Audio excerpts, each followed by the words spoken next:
எல்லாரும் எப்படி இருக்கீங்க? இன்னைக்கு சும்மா சமையல்ல வெத்து சாம்பார் வைக்கிறது எப்படின்னு தான் பார்க்க போறோம். அதுக்கு 2 வெங்காயம், 1 தக்காளி, 4 காஞ்ச மிளகாய், தாளிக்கிறதுக்கு கடுகு, கருவேப்பிலை எடுத்து வச்சுருக்காங்க.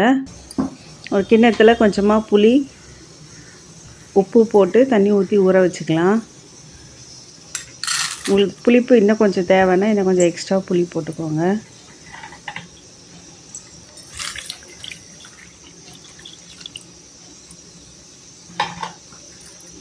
புளியை ஊற வச்சாச்சு, ஊறட்டும். நான் 100 கிராம்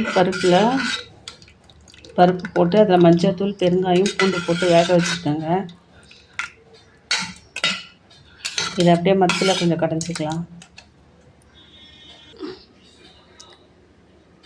ஊற வச்ச புளியை கரைச்சி எடுத்துக்கிட்டேங்க. மிளகாவையும் கிள்ளி வச்சுக்கிட்டேன், 3 மிளகாய். இப்போ நம்ம சாம்பார் தாளிச்சிடலாம்.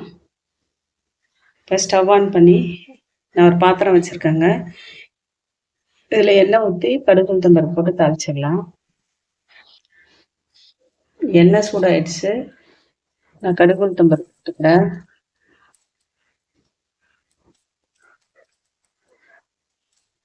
கடுகு பொரிஞ்சதும் நான் காஞ்ச மிளகாய் போட்டுக்கிறேங்க.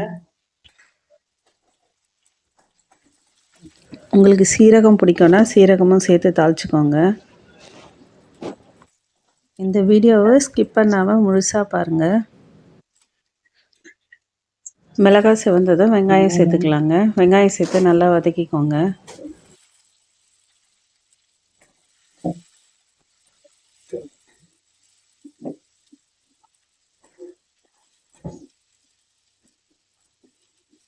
நல்லா வதங்கட்டும். கருவேப்பிலை போட்டுக்கிறாங்க.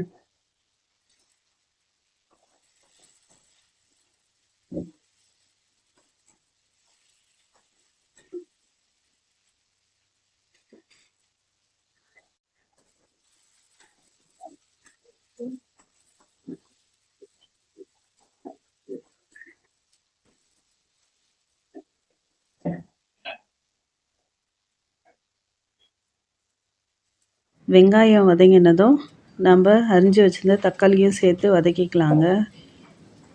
நாங்கள் இந்த சாம்பாரை வெத்து சாம்பார்னு சொல்லுவோம். சிலவங்க கிள்ளி போட்ட சாம்பார்னு சொல்லுவாங்க. நீங்கள் எப்படி சொல்வீங்கன்னு கமெண்ட் பண்ணுங்கள்.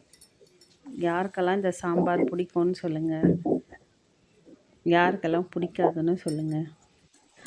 அப்புறம் சப்ஸ்கிரைப் பண்ணாதவங்க கொஞ்சம் மறக்காமல் சப்ஸ்கிரைப் பண்ணிடுங்க. தக்காளியெல்லாம் நல்லா மசிச்சு விட்டுக்கோங்க.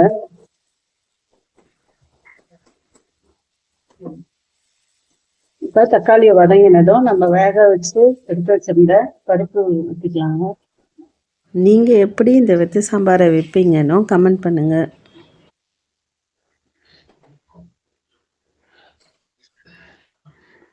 அப்புறம் கரைச்சி வச்சிருந்த புளி தண்ணியை நான் ஊற்றிக்கிறேன். இப்போ உங்களுக்கு தேவையான அளவுக்கு தண்ணி ஊற்றிக்கோங்க.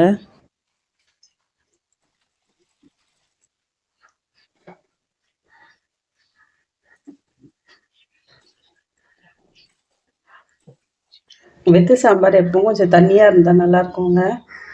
அதனால் நம்ம தண்ணி ஊற்றிக்கலாம். உங்களுக்கு எப்படி வேணுமோ அந்த அளவுக்கு தண்ணி ஊற்றிக்கோங்க. இந்த ஸ்டேஜில் நீங்கள் உப்பு செக் பண்ணிக்கோங்க. ஒரு தட்டு போட்டு மூடி கொதிக்க வச்சிடலாம். வெத்து சாம்பார் கொஞ்ச நேரம் தாங்க கொதிக்கணும்.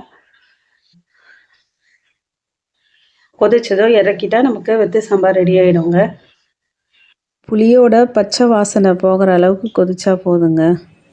கடைசியாக நீங்கள் இறக்கும்போது பூண்டும் சீரகமும் கொஞ்சம் தட்டி சேர்த்துக்கோங்க. அப்போ அதோட சுவையும் மனமும் ஜாஸ்தியாக இருக்கும். இந்த வீடியோ உங்களுக்கு பிடிச்சிருந்தா மறக்காமல் சப்ஸ்கிரைப் பண்ணுங்கள். தேங்க்ஸ் ஃபார் வாட்சிங். தேங்க்யூ.